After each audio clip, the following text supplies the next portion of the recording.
Qué poco dice de vos la poesía. La poesía de todo, todo dijo. Nombró las fuentes, las plazas, los amantes, citó al valle, al lago, a la montaña, y sin embargo, qué poco dijo de vos. Bueno, mi nombre es Aníbal Silvero, soy escritor, desde hace mucho tiempo que estoy en el ámbito literario, como productor de obras y también como gestor, estuve mucho tiempo. Eh, en cuanto al tema de libros, desde muy adolescente, joven, me interesé por la literatura, me gustaban mucho los cuentos, las novelas, incursioné en la lectura de novelas clásicas, de cuentos clásicos, de poesía, como la de Neruda, Borges, Rubén Darío, Alfonsina Storni, Alejandra Pizarnik, muchos referentes nacionales e internacionales de la poesía y también de la literatura clásica. Eso me llevó también a incursionar en lo que es la escritura. Me entusiasmaba mucho y desde adolescente es como que garabateaba algunos escritos. Después, ya siendo un poco más joven, escribí un par de cuentos y comencé, digamos, esa carrera literaria participando en concursos. Y tuve la fortuna de que el concurso que me presentaba tenía alguna mención o tenía algún premio dentro del concurso. Estamos hablando de concursos chicos primero, concursos locales que se realizaron acá en Misiones o en Posadas. Recuerdo que una vez se organizó en el Palacio del Mate un concurso de cuentos. Estamos hablando de finales de la década del 80. Luego, en la década del 90, también participé en un par de concursos.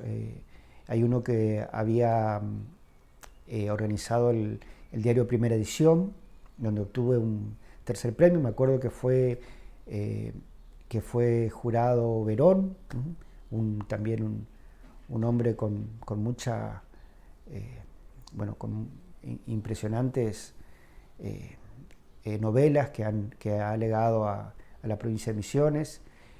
Y bueno, así me fui entusiasmando, tal vez por estos reconocimientos, digamos, entre comillas, y me animé a publicar un libro, a hacer un libro.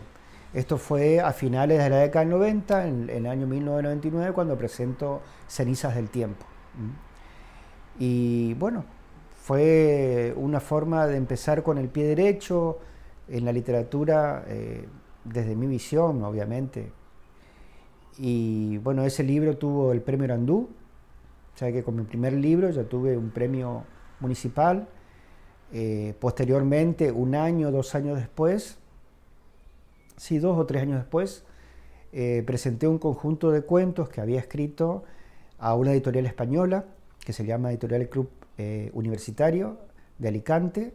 Le envié por mail las obras y me dijeron, nos gustaría publicarlo.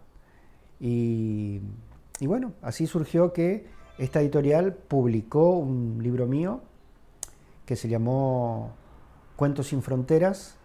Lo publicó en papel en España. Me parece que son 10 ejemplares que me enviaron, y obviamente comenzaron a vender tanto en papel como en internet. Todavía lo están vendiendo, el libro Cuentos sin Fronteras. Así que los 2 primeros libros que publiqué tuve la fortuna, ¿no? Uno con un premio, otro de alguna forma con un reconocimiento, porque que una editorial española se decida a editarte. Estamos hablando de que la edición no me costó nada, sino que ellos editan el libro y después te dan un porcentaje de la ganancia de la venta, el 10% de la venta. Escritor narrativo, escritor de poemas, porque tenés distintos estilos, si se quiere, ¿no? Sí, justamente una de las cuestiones que por ahí yo me me autocalifico, digo, o me miro, es que he incursionado en diferentes estilos literarios, en diferentes géneros. Por esto mismo de jugar con la literatura, ¿no? de querer crear y experimentar un poco con la letra, con la obra literaria, me llevó, después de estas obras de poesía libre y cuento y narrativa en estilo cuento, por ejemplo, produje un libro de sonetos, todos sonetos. También hice un libro de poesía irónica, poesía sarcástica, como lo hacían o lo querían, como me gustaría que imitara a Quevedo, a otros poetas que jugaban con ese sarcasmo literario. Este libro se llamó Versos Reversos. También después de eso, y más acá en el tiempo, digamos, cuando surge la red social Twitter, comenzó también toda una movida internacional como para ver cómo se metía la literatura dentro de la red social, y ahí surgieron los microcuentos, pero muy microcuentos, porque estamos hablando de que anteriormente la red Twitter aceptaba solamente 140 caracteres, así que había que ceñirse a ese espacio para escribir algo. Sí, historias, o si no, mini historias, sino también mini poesías. Y bueno, también comencé con frases, juegos de palabras, de esta producción que primero ponía en Twitter. También hice libros. El primer libro se llamó 140, justamente por los 140 caracteres. Después vino Twitterando, Twitteral y Twitterandia. O sea, fueron 4 libros de frases tuiteras.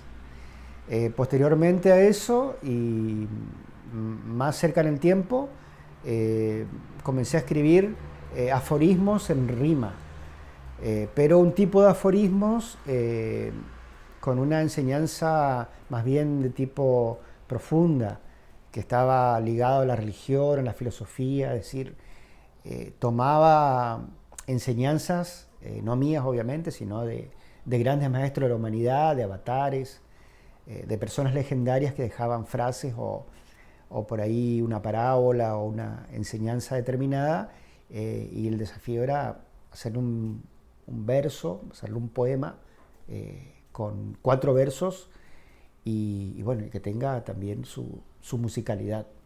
Y bueno, a ese género, entre comillas, lo llamé aforrimas. Y bueno, fue un libro que saqué hace poco tiempo, hace 2 o 3 años atrás, el libro Aforrimas. Y el año pasado publiqué mi primer novelita, que se llama El Camino del Pombero, que trata de un caso real sucedido aquí en la provincia de Misiones, en 2 de mayo, donde un niño de 2 años se pierde durante 3 días, se pierde misteriosamente y bueno, lo empezaron a buscar. Fue una inquietud provincial que surgió porque todos los diarios estaban alertas con respecto a este caso. Esto sucedió un jueves a la siesta y bueno, todo el jueves, el viernes se le buscó y el sábado un grupo de policías que estaban a cargo del operativo ya habían rastrillado todo el viernes y sin ningún tipo de noticias del niño. Y este escuadrón, o sea, el jefe del escuadrón, dice, bueno, vamos a seguir el camino del pombero, porque su abuelo le había contado que el pombero secuestraba a los niños y los llevaba hacia el este, hacia donde salía el sol. Los llevaba cerca de un arroyo, esa era la leyenda. Y como todo había sido frustrado, todos los anteriores intentos, dijeron, bueno, vamos a seguir la leyenda. Dijo este hombre confiadamente, y con su cuadrilla siguió, a pesar de que era un lugar inhóspito, ¿no? Con machete, abriéndose camino en un tacuaral, y en un monte muy espeso, y bueno, y a la media mañana le encuentran al niño sano y salvo, sin ningún tipo de herida ni rasguño, y todavía estaba con su camioncito con el que se había perdido 3 días antes. Bueno, esto lo llevé, digamos, a la narrativa, a una pequeña novela con un final ficticio, con un final para meter un condimento literario. Y bueno, hace poquito tiempo, este año, publiqué lo que sería mi nuevo libro de poemas, que se llama El ausente. Con este libro, con el libro de poemas, que lo edité a través de Mucho Book, lo mismo que el Camino del Pombero, llevo escrito, publicado 18 libros. Así que bueno, contento con poder aportar literariamente a la sociedad misionera y bueno, incursionar en este arte que la verdad que es muy lindo, da mucha satisfacción interior, no deja dinero, por lo menos en nuestro caso, en los casos que yo conozco acá de misiones, incluso en Argentina, que la irrupción de la tecnología en la humanidad influye mucho, muchísimo. Sobre todo porque hay ciertas cuestiones, por ejemplo, lo primero que tenemos que ver es que la gente está pero muy abocada a las redes sociales. Por ejemplo, Facebook es lo que más, Instagram. Y al estar abocada a las redes sociales y a la televisión, esto hace que a veces se disperse. O sea, qué sé yo, hace 20 años atrás vos tenías tiempo para leer una novela rusa que tenía 800 páginas. Hoy es muy difícil porque ya no hay ni siquiera siesta. Es como que el tiempo pasa más rápido, todo es dinámico. Internet es dinámico, la televisión es dinámica, la vida se volvió muy fugaz. Entonces hace también que, desde mi punto de vista, la lectura haya cambiado. Hoy las nuevas generaciones están más abocadas a la fragmentación de la lectura que a una lectura larga. Es difícil que vos le digas a un adolescente, bueno, lee, salvo excepciones, ¿no? Ver que lee una novela de 500 páginas, de 200 páginas, pero sí leen fragmentos. Entonces, yo no creo que se lea menos. Lo que sí creo es que las nuevas generaciones tienen más bien una lectura hipervinculada, o sea, un fragmento de lectura que lo lleven a otro fragmento de lectura y a otro fragmento de lectura y así. Universo diverso. Exactamente. Es difícil determinar nunca. Pero no, exactamente, ¿no? Pero no es que lean menos, no es que lean menos. Y hablando de lectura, ¿qué lees hoy en día? ¿Qué te atrae o qué temas te atraen? Bueno, yo estoy muy abocado a la poesía, me gusta mucho, soy un lector de poetas. Tengo en las redes sociales, sigo a muchos difusores poéticos, sobre todo nacionales de acá de Argentina, que van, así como te digo, difundiendo fragmentos de poesías o pequeños poemas en las redes sociales. A eso me aboco mucho.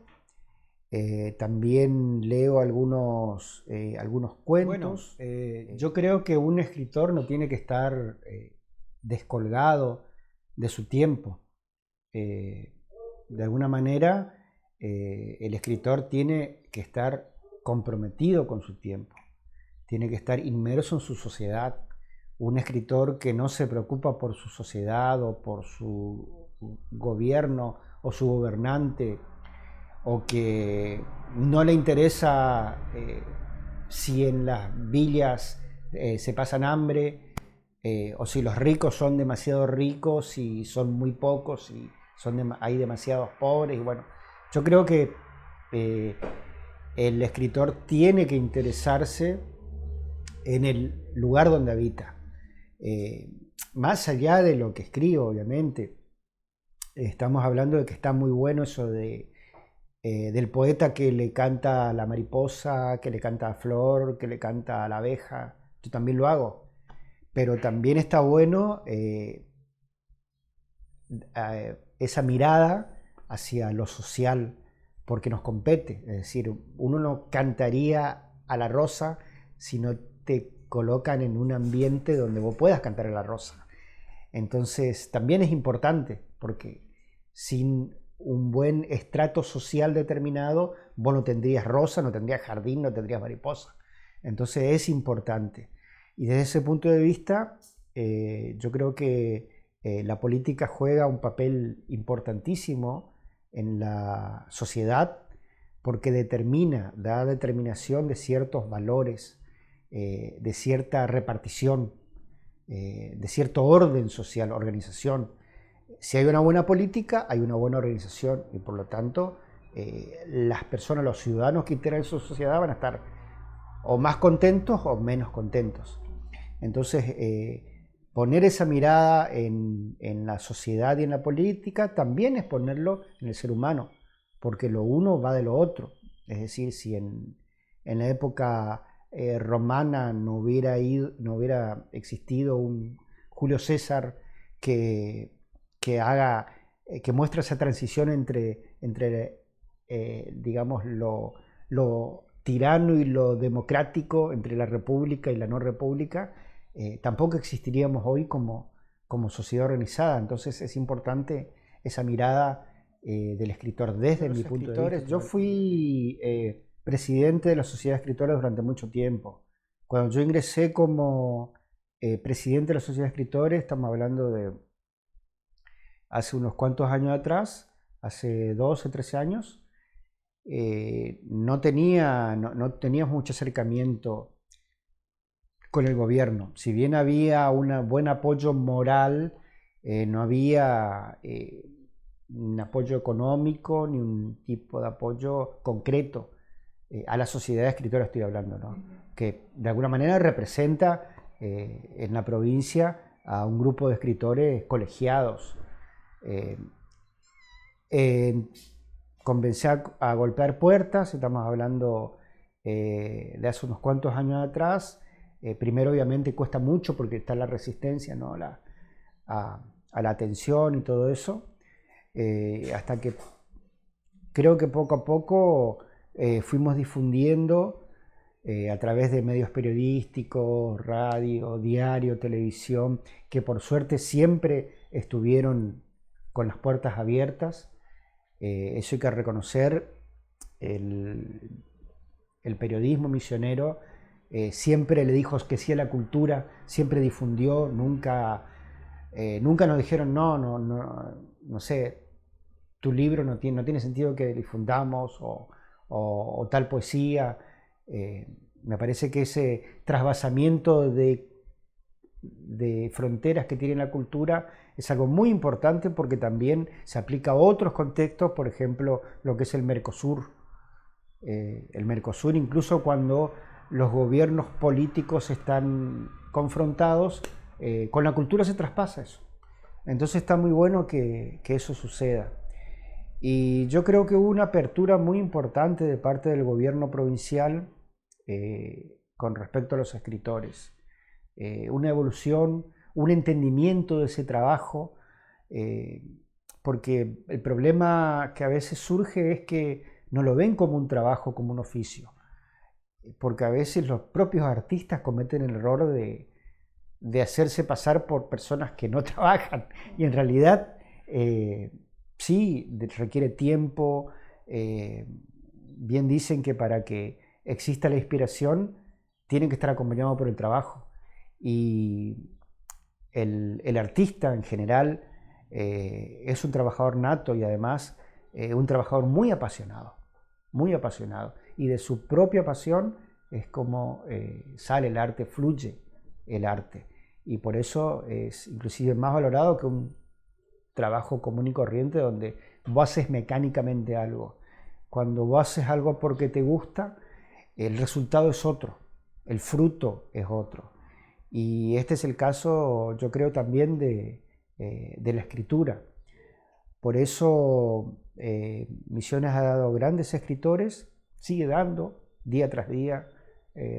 Realmente nos emocionan y nos sorprenden muchas veces ciertos libros que se van publicando, novelas que se van publicando, libros de poemas, de cuentos, ensayos en la provincia de Misiones.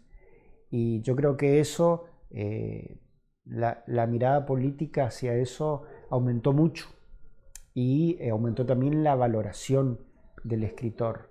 Obviamente falta todavía, falta mucho. Nosotros, por ejemplo, tenemos el obstáculo de que por ahí publicamos un libro y nos encontramos con una persona y la persona quiere que le regales el libro. Dice, bueno, regálame el libro.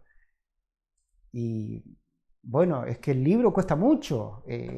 Primero está el trabajo de la inspiración y de escribirlo, de animarte a publicarlo, de editarlo. Lleva todo un proceso. Y muchas veces la gente no entiende eso porque se quedó con la imagen del poeta bohemio, el poeta que está más allá del sistema y no le interesa o no vive dentro de su sociedad. Y la verdad que el poeta está integrado en la sociedad y está bueno también que se reconozca ese lugar del escritor. Falta, digo, porque estaría bueno que los escritores puedan cobrar, por ejemplo, por sus conferencias. No es ninguna locura que una charla de un escritor pueda ser cobrada, así como que sus libros puedan ser también valorados económicamente. Pongamos el caso, un escritor, no sé, una escritora de la talla de Olga Zamboni, que nos dejó hace unos años atrás, que cuando Olga Zamboni publique un libro, ese libro pueda estar en las escuelas de la provincia de Misiones y que esas escuelas o el Ministerio de Educación pueda solventar esos libros para que también el escritor se oxigene. Ese es el camino que poco a poco tienen que ir encontrando, bueno, la Sociedad Argentina de Escritores Fidel Misiones, otras instituciones que apoyan a los escritores. De hecho, nosotros habíamos pedido mucho a la Cámara de Diputados que un proyecto de ley que habían sacado con respecto a la edición de libros, más bien con respecto a la editorial de las Misiones, porque esta editorial de las Misiones, que es una editorial que pertenece al gobierno de la provincia, se aboque a publicar libros de escritores misioneros, pero más libros, porque se publicaba por ahí un libro por año, un libro cada 2 años, un poco a dedo, digamos, pero nuestra propuesta era democratizar esto, es decir, que la gente que realmente merezca que esto se publique por su valor literario, porque haya un jurado, porque haya personas que así lo certifiquen. Estamos hablando de profesores de letras, personas entendidas en la materia, y digan, bueno, haya 10 libros que valgan la pena este año de editar, bueno, que esta editorial de las Misiones se encargue de publicarlos. Bueno, esto se dio este año, uno de los artículos de esta ley se modificó para que a partir del año que viene se concrete esta norma. Bueno, son pequeños logros, pequeñas conquistas que yo creo que todos los escritores de Misiones, con su trabajo de hormiga, ¿no? Porque cada uno hace su pequeño trabajito de hormiga, y yo creo que entre todos estamos logrando que la literatura misionera esté evolucionando, que me parece que es la nota que buscamos. Sí, mi experiencia en la SADE de Misiones fue muy linda, fue una experiencia hermosa realmente. Yo antes de estar en la SADE estuve en el grupo literario como fundador, el grupo Misioletras, y bueno, de este grupito que salió, algunos me acompañaron en la SADE. La idea era justamente fortificar las letras misioneras a partir de una institución, ya una institución como la SADE Filial Misiones. Recordémonos que la SADE a nivel nacional fue fundada en el año 1928, hace mucho tiempo, y por por personas muy eminentes como Horacio Quiroga, como Leopoldo Lugones, también estuvo Borges en la comisión directiva. Es decir, tiene peso específico importante la SADE. Por eso nos interesó apoyar esta institución y bueno, yo ingresé a la SADE. Es una institución que uno al participar como parte de la comisión directiva es una cuestión totalmente voluntaria. Esto hay que aclararlo y subrayarlo, digamos. No hay absolutamente ningún tipo de ganancia económica, no hay sueldos, no hay... es simplemente trabajar por los escritores y comprometerse, además, en forma comprometida, porque llevas el peso sobre tus hombros de una institución que es reconocida a nivel provincial. Entonces ingresé como presidente y bueno, como presidente de la SADEM, durante mucho tiempo tuve la oportunidad de gestionar encuentros literarios, presentaciones de libros, ayudar en muchos casos, orientar, asesorar a los escritores, a los socios. Tengamos en cuenta que se trata de una institución acá en Misiones con más de 100 socios y cada socio tiene voz y voto, es decir, todos los socios tienen derecho a reclamarte algo. Entonces uno siempre está pendiente a poder dar y bueno, eso fue lo que sucedió durante los 10 años. Fue muy positivo. En general realmente son recuerdos hermosos. Además logré una muy buena vinculación con la SADE Nacional. Yo soy el primer escritor misionero que ingresa a la SADE Nacional como vocal titular, es decir, yo pertenezco a la comisión directiva de la SADE Nacional, soy vocal titular todavía. Hubo un caso hace unos 3 años atrás en los cuales nosotros premiamos a 10 escritores. En ese momento queríamos instituir, de hecho lo instituimos, un premio provincial literario. ¿Por qué? Porque no existe ningún premio provincial literario.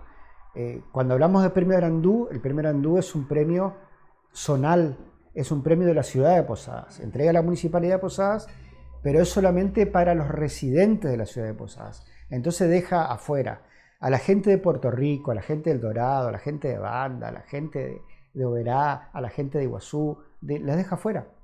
Entonces decíamos, bueno, como institución provincial está bueno instituir un premio provincial. Y ahí fue cuando la Cámara de Diputados nos ofrece los Andresitos, que son estatuillas que hace la Cámara de Diputados para, bueno, justamente reconocer a referentes a nivel provincial. Entonces hicimos un acto en la Cámara que estuvo muy lindo realmente. Reconocimos a 10 escritores que además eran socios de la SADEM y la idea era reconocer a referentes literarios de distintos puntos de la provincia. O sea, no tenía sentido que los 10 Andresitos coloquemos en Posadas. La idea era justamente repartir en toda la provincia. Y además de los Andresitos de literatura que queríamos inaugurar en ese momento, también dimos estatuillas a docentes literarias, docentes que reconocimos en ese acto que ayudan a chicos a estimular para que escriban. Entonces todo eso nos parece sumamente importante. De entre estos 10 escritores que nosotros premiamos, hay un escritor de Iguazú que se llama Marcelo Moreira, que es un referente literario de Iguazú, innegable, digamos, en el sentido de que hace más de 20 años que venía haciendo congresos internacionales de escritura, de literarios, donde venía gente, bueno, de varias partes del mundo y también íbamos nosotros de Misiones. Fue delegado de la Sociedad Argentina de Escritores en Puerto Iguazú y en ese momento era socio de la de la institución. Y obviamente escribió varios libros, entre esos un par de novelas. Entonces, como referente literario de Iguazú, nosotros le dimos una estatuilla, un Andresito de literatura. Sobre este hombre pesa una sospecha de un pasado oscuro, de que fue buchón en la época de la dictadura, o sea, que fue informante en la época de la dictadura. Entonces, bueno, a partir de ahí, de la entrega de este Andresito, hay toda una serie de alerta que se pone, que pone una persona, dos personas en la provincia, en radios, en televisión, en diarios, sobre esta situación. Y bueno, se armó una polémica por el hecho de, bueno, ¿merece la estatuilla? ¿No merece la estatuilla? Nosotros desde la parte institucional tenemos, hablo de la SADE Filial Misiones, una serie de estatutos.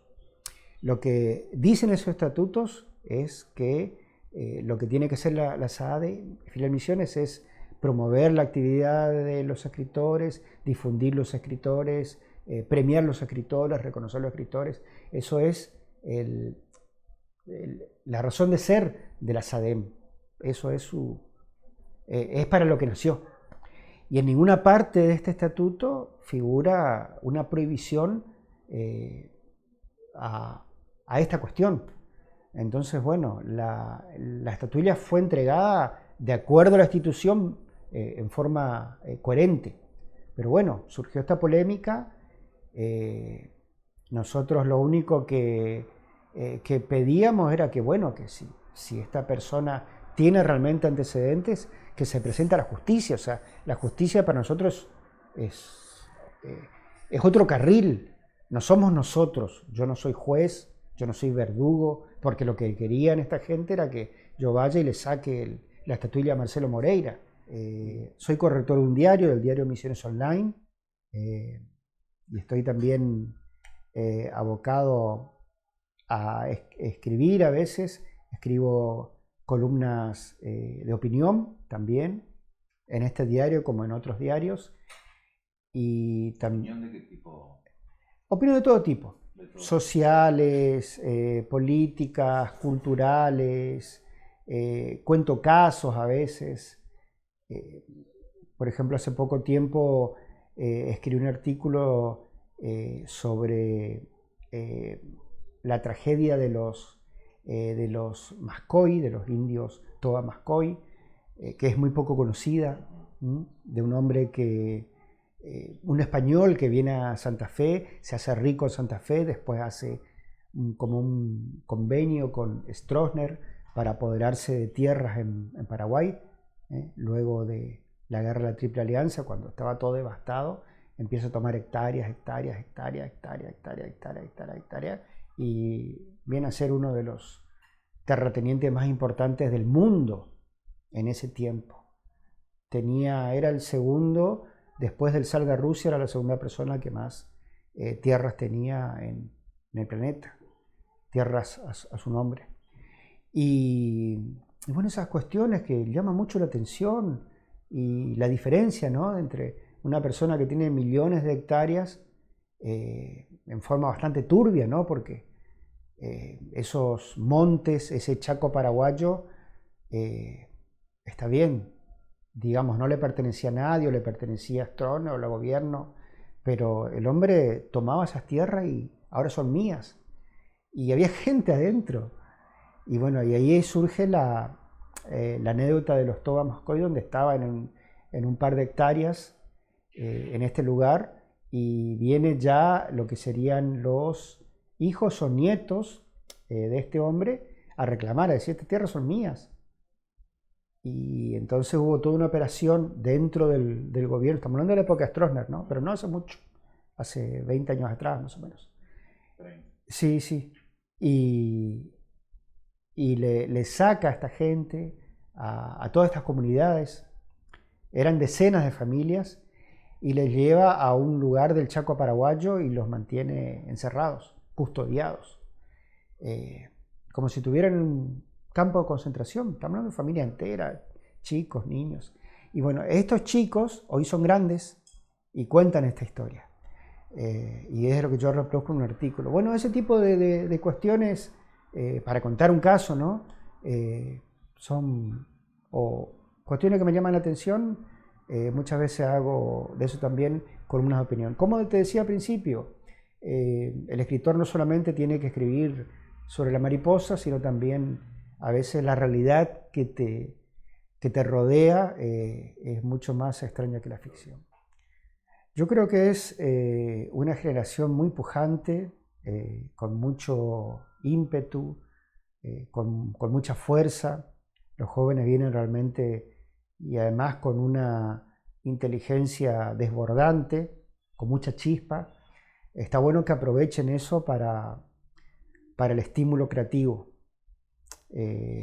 No dispersarse mucho, porque hoy por hoy hay tantas opciones, ¿no?